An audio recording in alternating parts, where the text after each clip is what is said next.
कारण ही जागा त्याची स्वतःची नाही, ही जागा आहे पाटबंधारे विभागाची. पाटबंधारे विभागामध्ये एखादं अतिक्रमण करत असेल आणि ते शाळेचा रस्ता मुख्य आडवत असेल तर आम्ही काळे झेंडे आले त्याला दाखवू म्हणलं काय चुकलं आमचं. हे लेकरं ह्याच लिंबाच्या झाडाखाली बसते. प्रशासनाला या गावकऱ्यांनी विनंती केली वारंवार, आम्ही विनंती केली प्रशासनाला गेल्या 22 तारखेला म्हणजे 1.25 महिन्यापूर्वी पालकमंत्री अजित पवार आणि आमदार जे आहेत BG पंडित यांनाही आम्ही लेखी पत्र दिलं. आमदार BG पंडित यांचे जे स्वीय सहाय्यक आहेत त्यांनाही आम्ही फोन करून सांगितलं की मुलांचा प्रश्न सोडा. आता एवढ्या कडाक्याच्या थंडीमध्ये हे लेकरं असे बसतात सतत शाळा असून मला सांगा. म्हणून आम्ही पालकमंत्री अजित म्हणून तुम्ही लक्ष द्या.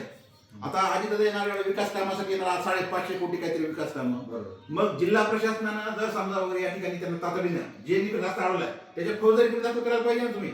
कारण ही जागा त्याची स्वतःची नाही, ही जागा आहे पाटबंधारे विभागाची.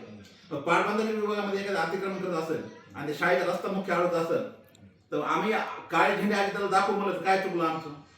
आता तुम्ही पोलीस प्रशासनाचे तुम्हाला SP साहेबांनी नेपरूला फोन आला, गोसावी साहेबांनी तुम्हाला सांगितलं तुम्ही या ठिकाणी आम्हाला आलात ताब्यात घेणार. त्याच्या पोलीस प्रशासनाची आमचं काही राहत नाही. कारण का कायदे तुम्हाला काय सांगितलं की शांत आणि कायद्याचं पालन करा. बरोबर आहे, नाही तुम्ही कायदेशीर मार्गाने तुमच्या मागण्या मांडाव्यात. काय झेंडे दाखवणे कायदेशीर लोकशाही मार्ग साहेब निषेध व्यक्त करण्याचा. पूर्वीचे कायदेशीर जे आहेत का नाही, जिल्हाधिकाऱ्यांना निवेदन देणं, CO निवेदन देणं, शिक्षण अधिकाऱ्यांना निवेदन दिलं, सगळं दिलंच आहे ना. आम्ही लोकप्रतिनिधी आहेत, आमदार BG त्यांनाही निवेदन दिलेलं आहे.